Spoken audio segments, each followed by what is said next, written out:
General Hospital will reveal. Carly opened her eyes in a daze, her body betraying her as a burning sensation spread from her throat down to her chest.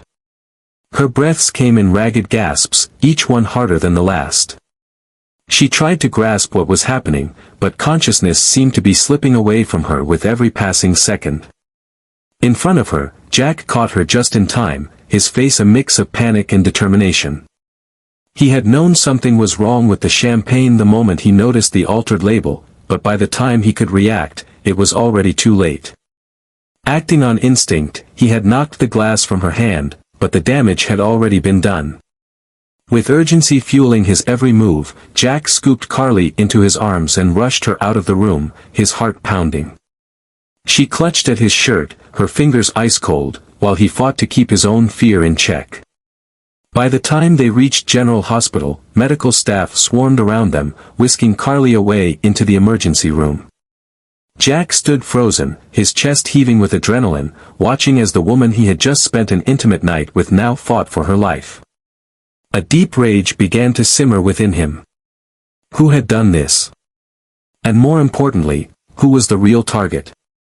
Was it Carly, or was it him? Meanwhile, Anna received an urgent call and wasted no time arriving at the hospital. Her sharp eyes took in the scene, Carly, unconscious and pale, surrounded by frantic doctors and nurses. This wasn't just a random poisoning. It was intentional. Premeditated. And whoever was behind it had a clear motive. As Jack recounted the events leading up to the incident, Anna immediately ordered the champagne bottle to be examined. But one question loomed over her: was this an isolated attack, or the beginning of something far more sinister? In the shadows of the hospital, Valentin watched everything unfold, his expression unreadable. He knew he had to tread carefully. He had been in that hotel room before Jack and Carly, and if anyone discovered that fact, he'd be the prime suspect. But he also sensed that this was more than just an attempt on Carly's life. This was a warning, a power move from someone lurking in the darkness. And if he didn't find out who was behind it before Anna did, he might be the next one in their crosshairs. As Carly fought for survival, the walls of Port Charles seemed to close in, secrets unraveling at a dangerous pace. Who had poisoned her? And was this just the first strike in an all-out war brewing beneath the surface?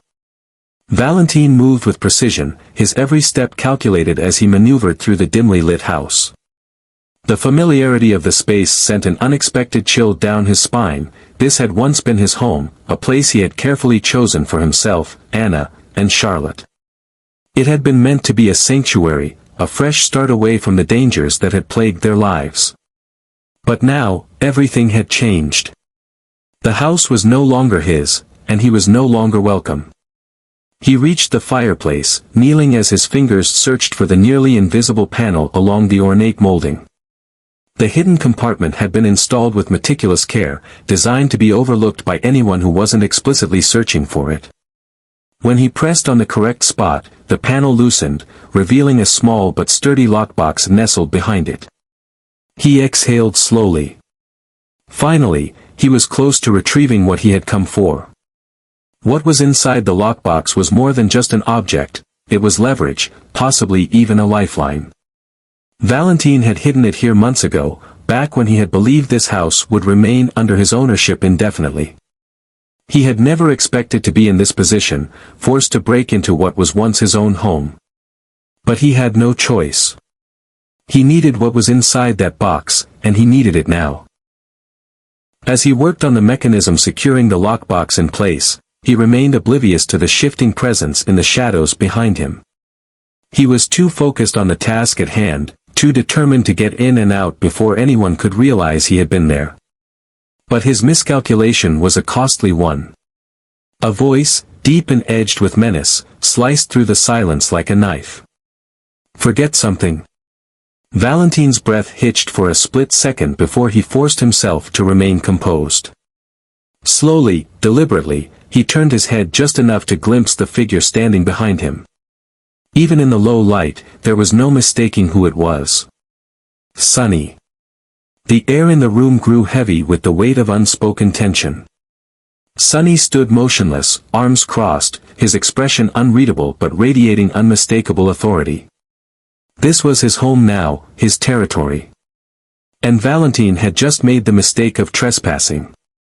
Valentin took in the details, the set of Sonny's jaw, the way his eyes were locked onto him with a predatory stillness.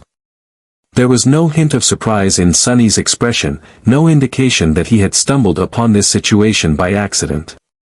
No, Sonny had been waiting. Watching. The realization sent a surge of adrenaline through Valentin's veins. This wasn't just a moment of bad luck, Sonny had expected this. Which meant someone had tipped him off. Still crouched by the fireplace, Valentin slowly lifted his hands away from the lockbox, his movements careful and deliberate. He knew better than to make any sudden moves, not when Sonny was looking at him like that. He could feel the weight of the other man's scrutiny, the way Sonny was sizing him up, calculating his next move before Valentin even had a chance to consider his own. "You want to tell me what the hell you're doing in my house?" Sonny's voice was low, but there was no mistaking the authority in it. Valentin didn't answer immediately. He knew there was no easy way to explain this. Any excuse would sound weak. He had been caught red-handed, and Sonny wasn't the kind of man who took kindly to intruders. Instead, he rose slowly to his feet, taking in the full scope of the situation. If he wanted to get out of this in one piece, he needed to think fast.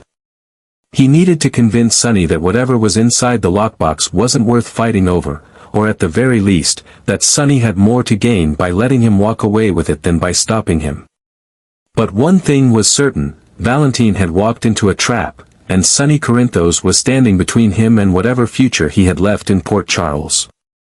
Brooke Lynn felt the weight of her secret pressing down on her chest as she sat across from Chase.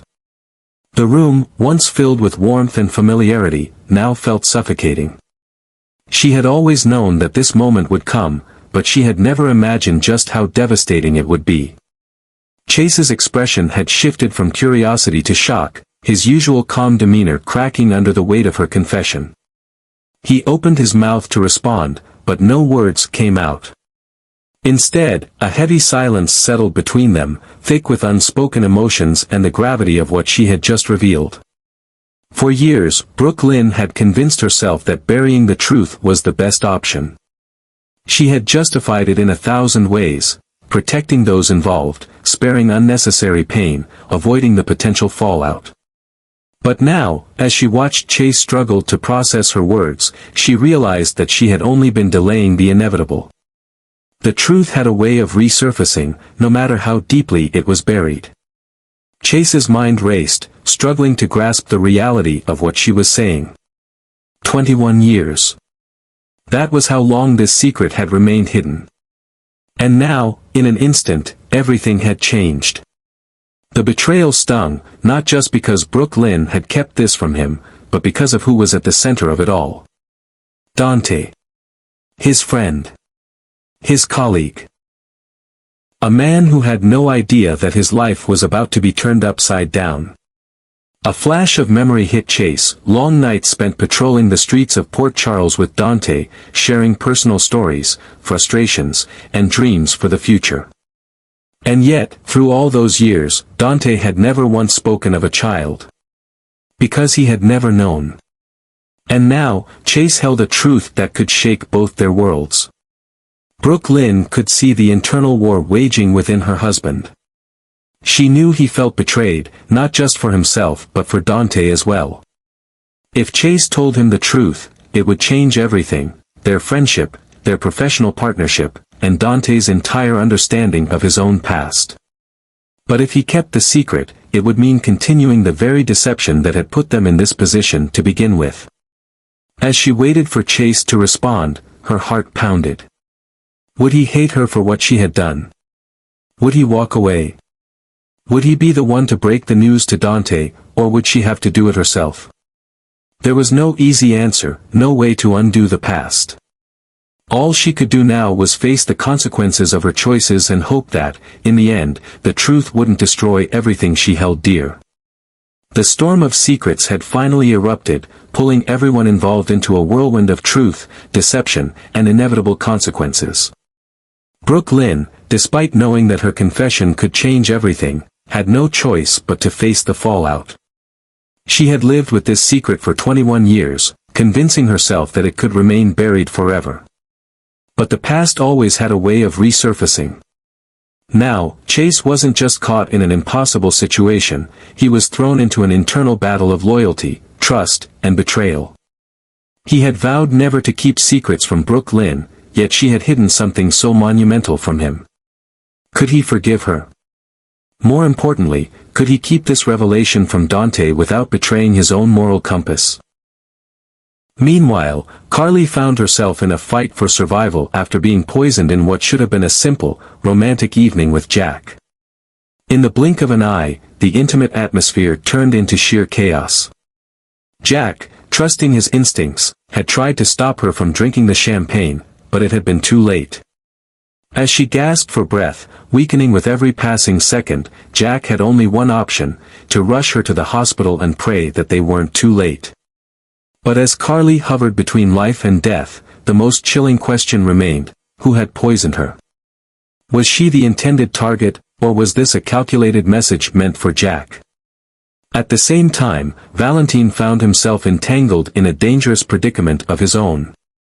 He had thought he could slip into his old home, retrieve what rightfully belonged to him, and leave undetected. But he had underestimated the changes that had taken place.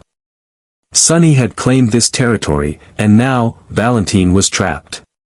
The moment he turned to see Sonny standing in the shadows, he knew he had made a fatal mistake. The mob boss's glare wasn't just a warning, it was a challenge. Forget something. Sonny's words were laced with quiet menace, a clear signal that Valentin was in deep trouble. This wasn't just an unfortunate run-in, it was a confrontation that could change everything. If Valentin didn't have a convincing explanation for his presence, he might not walk out of that house in one piece. And even if he did, he knew this encounter wouldn't be forgotten. The question now wasn't whether Sonny would retaliate, but how and when. As the pieces of this tangled puzzle began to fall into place, they didn't create a clear picture, only more chaos, more uncertainty. Brooke Lynn faced the potential unraveling of her marriage and friendships. Chase struggled between loyalty and truth. Carly teetered on the edge of life and death while her would-be killer roamed free. And Valentin, caught in the web of his own secrets, found himself in a dangerous power play that he hadn't foreseen. Port Charles had weathered many storms before, but this time, it wasn't just personal conflicts, it was a brewing war that could shake the city's very foundation. As more secrets surfaced, no one could be sure who would be the next victim. Relationships would be tested, trust would be shattered, and even the strongest might find themselves facing their greatest downfall. The real question wasn't about who was hiding the most, it was about who would survive the storm once the truth came crashing down. Stay tuned for the upcoming episodes of General Hospital as the drama in Port Charles continues to unfold with even more shocking revelations, unexpected betrayals, and high-stakes confrontations. With Brooke Lynn's life-altering confession threatening to upend her marriage and friendships, Chase must decide whether to protect Dante from a painful truth or honor his own sense of integrity. Meanwhile, Carly fights for her life after being poisoned, but with no clear suspect in sight, the mystery surrounding the attack only deepens. Who would go to such lengths to silence her, and was she the true target, or merely a pawn in a more dangerous game? As Valentin finds himself face-to-face with Sonny in a perilous standoff, the stakes couldn't be higher. With tensions between them at an all-time high, will Valentin manage to talk his way out of trouble, or has he just made a dangerous enemy? And as Anna begins to put the pieces together, will she uncover the real threat lurking in the shadows before it's too late? The secrets, lies, and power struggles of Port Charles are only getting more intense, and no one is safe from the fallout. Will relationships survive the coming storm, or will the truth tear them apart forever? With lives hanging in the balance and alliances shifting, anything can happen. Don't miss a single moment. Tune in to General Hospital to witness the twists and turns that will leave everyone questioning who they can trust and what will happen next.